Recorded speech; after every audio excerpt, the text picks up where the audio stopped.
નમસ્કાર દર્શક મિત્રો, જ્યારે પણ અમે ઓપીડીમાં બેઠા હોઈએ અને દર્દીને જોઈએ ત્યારે અમને જોતા એવું લાગે કે દર્દીને કોઈ માનસિક બીમારી છે, શારીરિક તકલીફ નથી.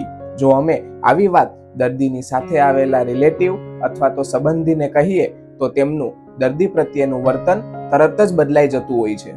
મિત્રો, આપણા સમાજમાં પણ માનસિક બીમારી વિશે ખૂબ જ સામાન્ય ગેરમાન્યતા છે કે દર્દીને માનસિક રોગ એટલે કે કોઈ મોટી ગંભીર બીમારી, દર્દી ઢોંગ કરે છે અથવા તો દર્દી પાગલ છે. મિત્રો, મેં આજનો વિડીયો એટલા માટે બનાવ્યો છે કે આપણે માનસિક બીમારી વાળા વ્યક્તિને શારીરિક બીમારી વાળા વ્યક્તિ જેવો જ ગણીએ, બંનેની સારવારમાં સેમ જ એપ્રોચ રાખીએ, તેમજ બંનેની સારવારમાં સેમ સહાનુભૂતિ રાખીએ. નમસ્કાર મિત્રો, હું છું ડોક્ટર રોનક ભીમાણી અને આજે માનસિક બીમારી એ બહુ મોટી ગંભીર સમસ્યા નથી અને તેના વિશે સમાજમાં શું ગેરમાન્યતાઓ રહેલી છે તેના વિશે ચર્ચા કરીએ. હવે પહેલી વાત કે માનસિક રોગ કેટલો કોમન છે, તો મિત્રો યાદ રાખીએ કે દુનિયામાં લગભગ 1 અબજ લોકોને માનસિક બીમારી છે. આપણામાંથી ઘણા લોકો એન્ઝાઇટી અને ડિપ્રેશનના શિકાર હોય છે, જે બહારથી ખ્યાલ નથી આવતું. એટલે માનસિક બીમારી એ કોઈ રેર વસ્તુ નથી, ઘણા બધા લોકોને હોય છે અને હોઈ શકે. બીજી વસ્તુ, માનસિક બીમારી એટલે દર્દી ઢોંગ કરે છે એવું નથી, દર્દી પાગલ છે એવું નથી. વિજ્ઞાનની ભાષામાં વાત કરું તો મોટા ભાગના કેસમાં માનસિક બીમારી થવાનું કારણ દર્દીના મગજમાં અમુક પ્રકારના કેમિકલ્સનું ઇમ્બેલેન્સ થતું હોય છે. અમુક કેમિકલ્સ વધી જતા હોય છે અને અમુક કેમિકલ્સ ઘટી જતા હોય છે. મિત્રો, એક ઉદાહરણ આપીને સમજાવું તો ઘણા લોકો ડિપ્રેશનના ભોગ હોય છે. આવા લોકોમાં સિરોટોનિન અને ડોપામાઇન નામના કેમિકલ્સનું પ્રમાણ શરીરમાં અથવા તો મગજમાં ઘટી જતું હોય છે.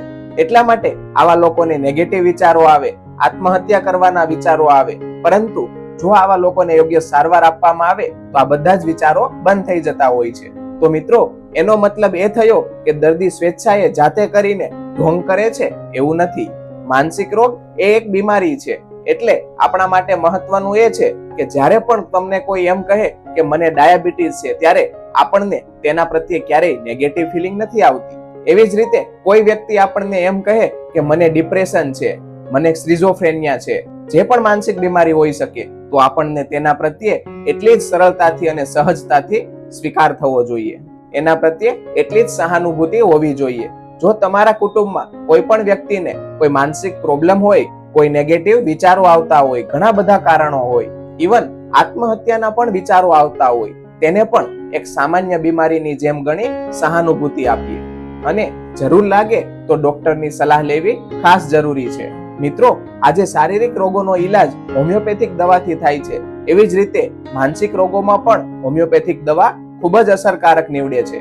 એટલે કોઈ પણ બીમારી હોય, મનને લગતી હોય, ચિંતા, સ્ટ્રેસ, ડિપ્રેશન, ઘણીવાર વિદ્યાર્થીઓમાં પણ જોતા હોઈએ છીએ 10મા 12માની પરીક્ષા નજીક હોય, જેના કારણે છોકરાઓ માનસિક બીમારીનો શિકાર બનતા હોય છે.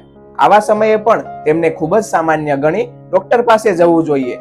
એમની સારવાર અને કાઉન્સેલિંગથી આવા કેસમાં ખૂબ જ સારા રિઝલ્ટ મળતા હોય છે. આનું એક સામાન્ય ઉદાહરણ આપણે સૌએ યાદ રાખવા જેવું છે. સેલિબ્રિટીમાં તમે નામ સાંભળ્યું હોય તો દીપિકા પાદુકોણ. એ જ્યારે સફળતાના ઉચ્ચ શિખરે હતા ત્યારે તેમને બધું જ મળેલું હતું. તે વખતે અચાનક તેમને ડિપ્રેશનનો એટેક આવે છે અને તે વર્ણન કરતા કહે છે કે મને શું થયેલું, અચાનક જ રડવા લાગુ, દુનિયામાં કશે ગમે જ નહીં, લોકો સાથે મળવું પણ ના ગમે. એમણે આ વસ્તુનો ખૂબ જ સરળતાથી સ્વીકાર કર્યો હતો.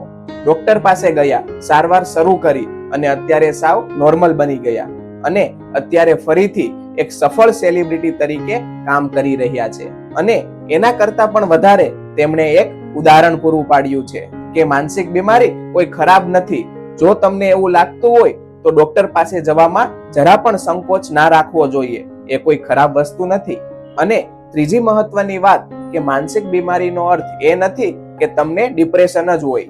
ઘણી બધી વખત મેં જોયેલું છે કે દર્દીને લાંબા સમયથી પેટમાં દુખાવો હોય, પરંતુ હકીકતમાં તેનું કારણ એક મેન્ટલ હોય છે. જો એની યોગ્ય સારવાર કરવામાં આવે તો તે દુખાવો તરત જ જતો રહે છે. જો કોઈ દર્દીને લાંબા સમયથી ગોઠણનો દુખાવો હોય, ગેસનો પ્રોબ્લેમ રહેતો હોય, અને મેં એવું દર્દી પણ જોયેલું છે કે એટલો બધો ગેસ થતો હોય, ભયંકર ગેસ થતો હોય, જેના કારણે દર્દીને જમતા જમતા પણ ઊભું થઈ જવું પડે અને બરાબર જમી પણ ના શકે. આવા લોકો ડોક્ટર પાસે જઈને યોગ્ય સારવાર તેમજ કાઉન્સેલિંગ લઈને સાવ સારા થઈ જતા હોય છે. તો મિત્રો, આટલા બધા જ કિસ્સાઓમાં મારી એક જ વસ્તુ છે, નમ્ર અપીલ છે કે માનસિક બીમારી અથવા તો મેન્ટલ ઇલનેસને આપણે સમાજમાં સરળતાથી અને સહજતાથી સ્વીકાર કરતા થઈએ. એ વ્યક્તિઓ પણ પોતે અન્ય વ્યક્તિઓ જેવા જ છે, કોઈ ગુનેગાર નથી અને પોતે કોઈ ઢોંગ કરતા નથી. આ વસ્તુ શરીરની અંદર રહેલા કેમિકલ્સના ઇમ્બેલેન્સના કારણે થતું હોય છે.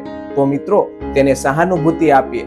અન્ય વ્યક્તિઓની કમ્પેરમાં પણ તેમને વધારે પડતી સહાનુભૂતિની જરૂર હોય છે, તો એટલું યાદ રાખીએ. અને મિત્રો, જ્યારે પણ જરૂર પડે કોઈ પણ ખચકાટ વગર ડોક્ટરની સલાહ લઈએ. ધન્યવાદ મિત્રો. હેલ્ધી રહીએ અને સ્વસ્થ રહીએ.